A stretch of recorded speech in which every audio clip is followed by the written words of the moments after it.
Hello, my friends. Today I will be recapping the movie called Mission Impossible: Dead Reckoning Part 1. But before we start, don't forget to subscribe to the channel and hit the like button. The film starts in the ocean, as a Russian submarine, the Sevastopol, is transporting a highly dangerous computer device underwater. The device is accessed using a special cross-like key that is split in two. The crew aboard the submarine notice what appears to be an enemy sub nearby launching a torpedo at them.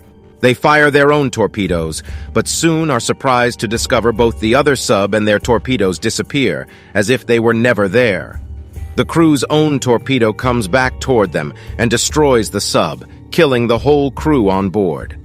Several days later, Ethan is contacted by the government and given the mission to find the two keys. The mission comes directly from IMF Director Eugene Kittredge, who informs Ethan of the key and that it is being used for something potentially catastrophic. Kittredge also mentions that Ilsa seems to have gone rogue and is in possession of one half of the key, and there is a bounty on her head for $50 million. He adds that the mission involves someone from Ethan's past, the person who is the reason he joined IMF. Ethan goes to the desert in Namibia, where Ilsa is hiding out. He alerts her to his presence before a group of mercenaries pursue Ethan on horseback in the middle of a sandstorm. The mercs follow Ethan to Ilsa's hideout, where the two fight them off with their guns until it appears that Ilsa has been fatally shot. Meanwhile, high-ranking officials of the U.S. government are in a meeting discussing a powerful artificial intelligence that is robbing banks and obtaining confidential information from governments worldwide. The artificial intelligence can create false digital information to confuse the entire population, and whoever has the power of this entity will be able to control the world.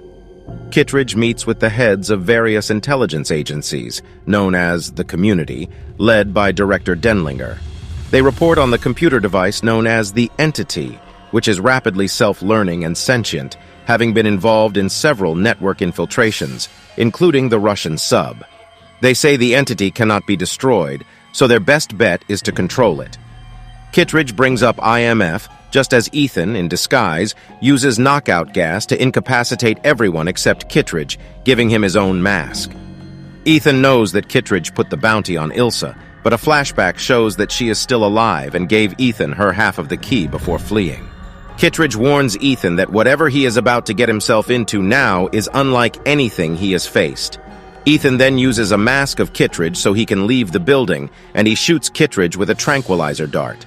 Several weeks pass, and now both the chair, an antagonist, and Ethan are searching for the keys. The leader of the group hunting Ethan is Agent Jasper, who instructs his soldiers to prepare for the pursuit, acknowledging Ethan's expertise in deception.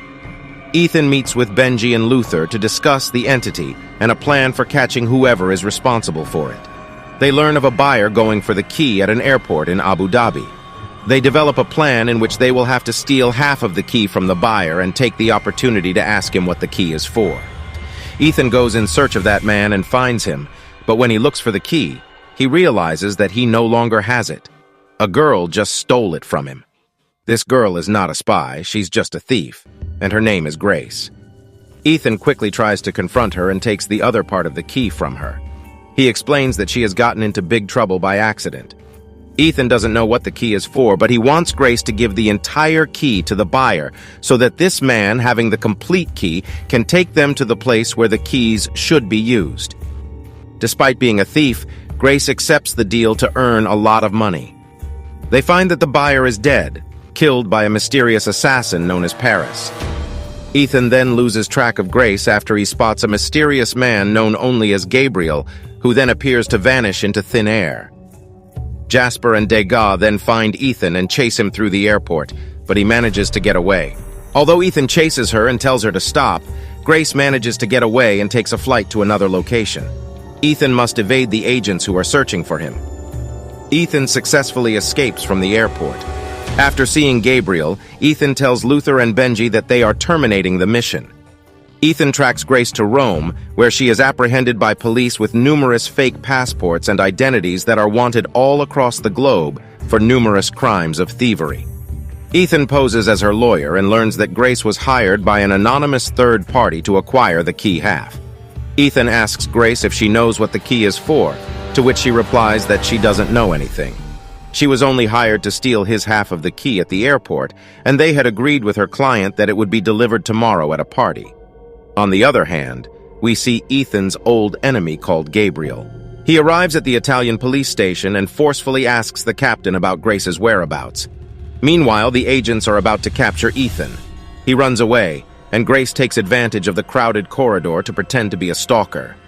She manages to escape because nobody recognizes her. Then there is a chase scene where Ethan tries everything to capture Grace. The two are then found by Paris, who attack Grace.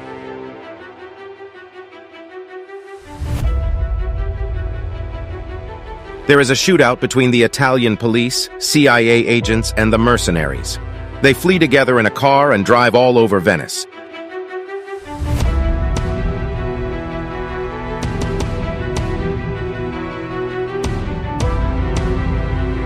Ethan asks for a car from his agency, but it seems that the organization is currently going through a rough time. The only thing available is a cart. Everyone continues to chase Ethan and Grace. After a chase where they disregard the cultural heritage of Italy, they finally manage to escape.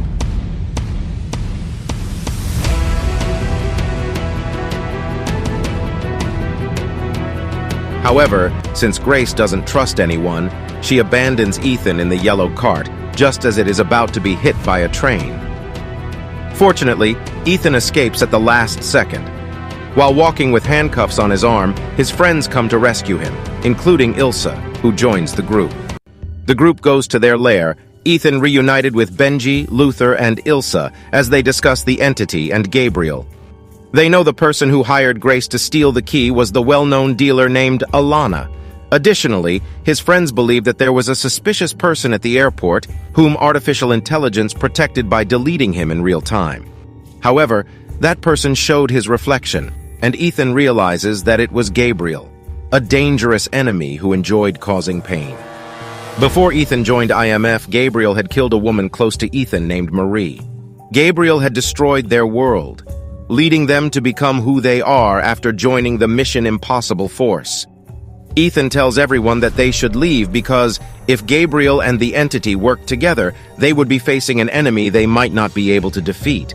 However, his friends assure him that they are willing to fight with their lives to prevent Gabriel from controlling that entity and becoming the most powerful person on Earth.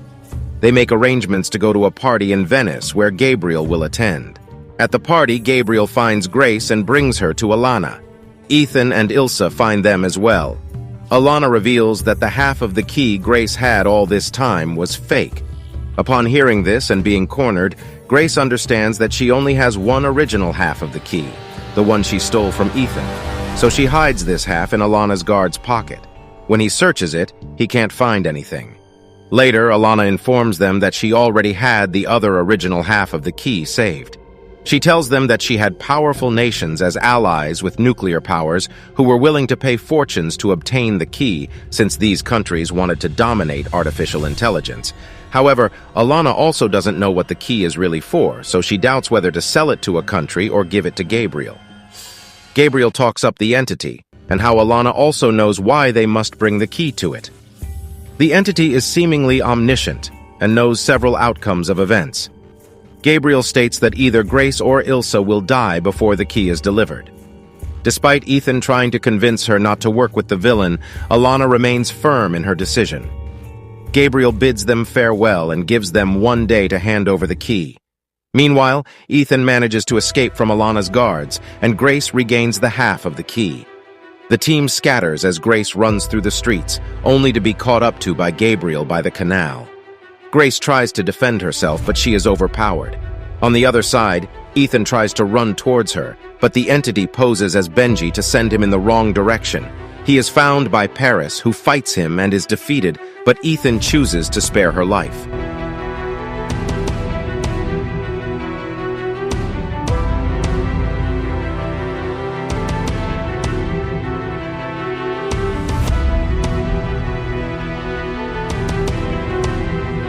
Back to Grace. Just when Gabriel is about to kill her, Ilsa appears and defends Grace, engaging in a fight with Gabriel. The battle between Ilsa and Gabriel continues, and although Ilsa fights well, Gabriel proves to be stronger and ultimately stabs Ilsa. ending her life.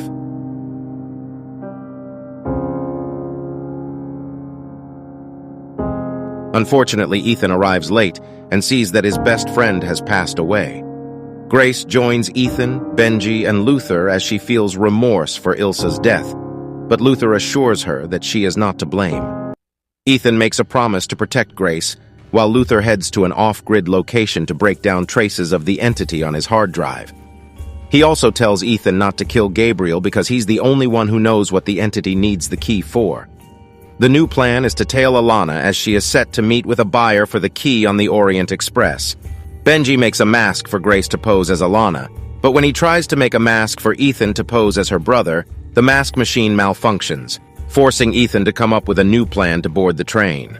On the train, Gabriel and Paris board and kill the conductor, causing the train to go at its maximum speed.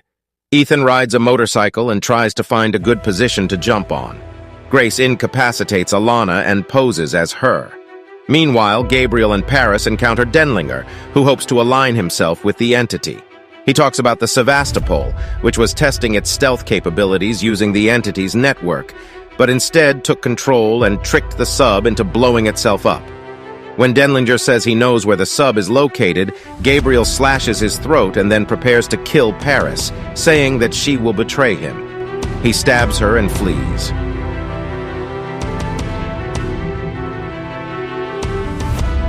Ethan misses his opportunity to ride onto the train via motorcycle, so he has to parachute off a cliff and time his landing precisely. Grace then meets the key's buyer, who turns out to be Kittredge. She considers taking the money as payment, but feels like she is selling her soul and rejects the payment. She pickpockets the key, but her disguise is soon compromised when the real Alana wakes up.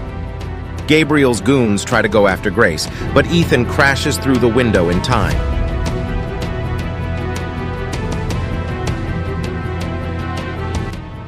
Ethan goes after Gabriel, while Jasper and Degas are also on the train and go after him.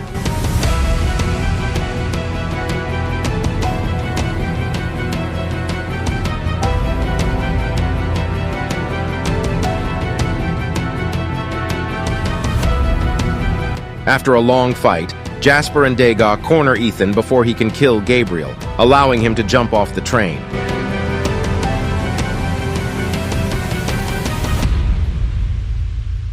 Gabriel then sets a timer for bombs to blow up the incoming bridge. Ethan and Grace unhook the front car while the agents try to get everyone on board to safety. Ethan approached Grace and reassured her that he had recovered the key. Then the bridge blows up,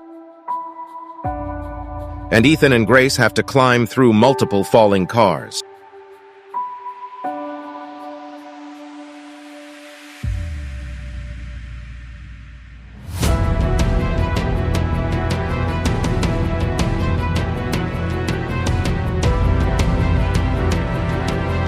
Just before they fall, they are saved by Paris. Just before she loses consciousness, she mentions the Sevastopol and wishes Ethan good luck. Ethan then escapes on a parachute before Jasper and Degas can arrest him.